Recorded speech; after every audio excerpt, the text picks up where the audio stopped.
दोस्तों, अगर आप किसी स्ट्रेटजी या ओनली प्राइस एक्शन को देख के ट्रेड लेते रहोगे, खासकर स्विंग ट्रेड, तो आपके back to back stop loss hit होते रहेंगे और उस तरीके से आपको रिजल्ट कभी नहीं मिलेंगे जिस तरीके से आप सोचते हो, जिससे कि आप कुछ पैसा बना पाओ ट्रेडिंग के अंदर। तो बेसिकली होता क्या है कि स्ट्रेटजी और प्राइस एक्शन ये सारी चीज़ें आना चाहिए ज़रूर, और इसी के बेस पे हम ट्रेड लेते हैं।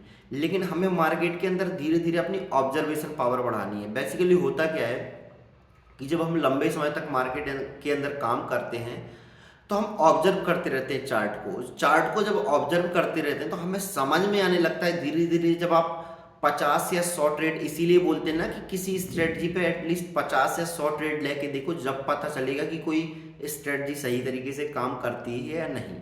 क्यों? क्योंकि जब भी आप किसी भी तरीके के टेक्निकल एनालिसिस पे 50-100 ट्रेड लोगे ना एक डिसिप्लिन में, तो आपको धीरे धीरे समझ में आने लगेगा कि किस तरीके के पैटर्न, किस तरीके के ट्रेड चलते हैं और किस तरीके के नहीं चलते। ये आपको ऑब्जर्व करना सीखना होगा। अगर ये ऑब्जर्व नहीं करोगे, खाली ब्लाइंडली किसी कैंडल को देख के, किसी चार्ट के पैटर्न को देख के, किसी इंडिकेटर के बेस पे आप ट्रेड लेते रहोगे रैंडमली, तो आपके स्टॉप लॉस हिट होते ही रहेंगे।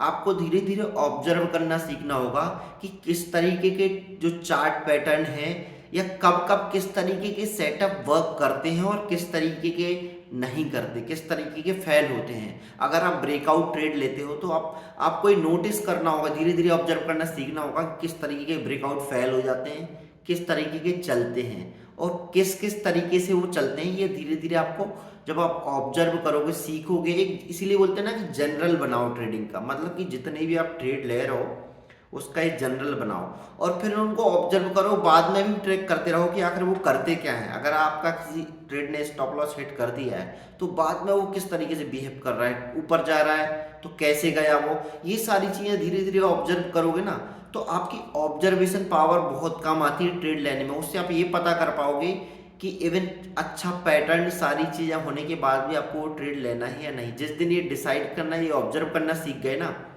आप वैसे ही सक्सेसफुल हो जाओगे।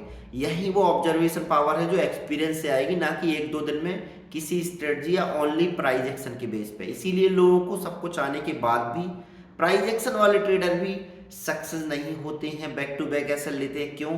क्योंकि वो लंबे समय तक उनका एक्सपीरियंस नहीं है, ऑब्जर्वेशन पावर नहीं है चार्ट की, मार्केट की, और उन्हें लगता है कि कोई स्ट्रेटजी या प्राइस एक्शन काम नहीं करता। तो अगर अगर आप ऑब्जर्वेशन पावर अपनी बढ़ाओगे और एक्सपीरियंस करोगे चीज़ों को, तो धीरे धीरे आप सक्सेस हो जाओगे। थैंक यू दोस्तों।